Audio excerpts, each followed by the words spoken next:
Hey guys, good morning. Ed over here at FICM Repair. So we got this message privately from Ronnie Mckay. I hope you don't mind me publicizing it. I just, when you send me a message privately, the problem with responding separately is that only one person gets to hear that answer, and that's just not good for the community. So I'd rather go ahead and just recognize if you send me a message privately, I might just snag it up and put it on on the public for all to benefit. So Ronnie's talking about the fact that he says, well, he's got a good IPR in it now and it's running okay, but he just cannot get this P2104 code to clear, and everything appears to be working. He even replaced the accelerator pedal. Oh my goodness. As long as you start with the pedal pressed and don't let it go to idle, everything's okay. And he goes on to talk about the fact the old IPR would get hot and then just stop working, which is a really common issue as well. So if you don't have a heat shield on your IPR valve, go check that out on FICMRepair.com. Let's get you an IPR heat shield before you fry the stupid thing. A heat shield, cheap. IPR valve, not cheap. So go ahead and do yourself a solid and take care of that little heat shield, and life is good. As far as this 2104 code, recognize that code, and also recognize, oh my goodness, you changed out the accelerator pedal. Well, that wasn't free. We would have tried to talk you out of that pedal in advance of you buying it.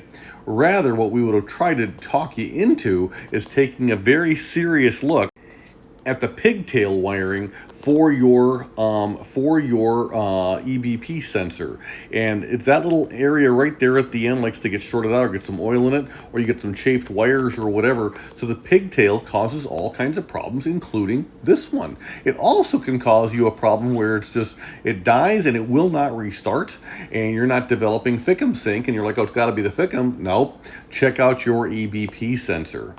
So recognize that it could be the sensor itself as well. A lot of times just spray some brake clean up in the side of it, in the end here, and some contact cleaner in there, some contact cleaner inside the pigtail end and whatever, and just use your noggin, right? Look for shorted wires, chafed wires, that kind of stuff, and replace as necessary. But a lot of times if you've got a bad EBP sensor, and they do go bad, it causes all kinds of problems, including this issue, including a no start issue.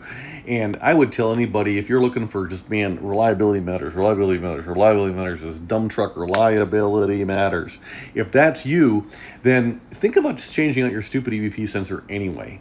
It's just cheap insurance in the grand scheme of things, along with the pigtail. Just solder those connections on. No Scotch connectors, little clamp-on pieces of crap. Don't be doing that unless you just enjoy having problems in life. Solder those on with some heat shrink and call it a day. And for now, just know this was an excellent question. But P2104 codes, super common. EBP sensor is the issue. If that does not solve the problem, put it in the comments, and we'll talk about some other things that could also be. All right? Thanks very much. FICMRepair.com. We're all in this together. Thanks, guys. Oh, one more thing. Please consider supporting the channel. If you need parts for your Power Stroke, your Cummins, your Duramax, we got you. If you place an order online, you're gonna get a call from me or from somebody else on the team saying, hey man, what do you got going on? Just to verify that you need that what you bought. And so many times we end up modifying an existing order and we say, nope, we're gonna go ahead and you don't even need what you've ordered, you need this other thing, or you don't even know what you ordered, period. Someone just misinformed you that this is a common problem or whatever. So we'll spend just as much time trying to talk you out of stuff as talking into stuff.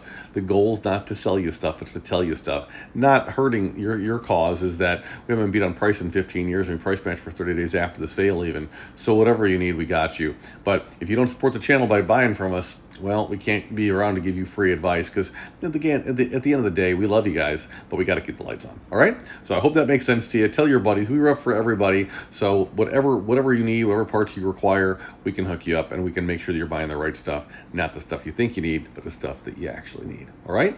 FICMRepair.com. We're all in this together. Thanks, guys.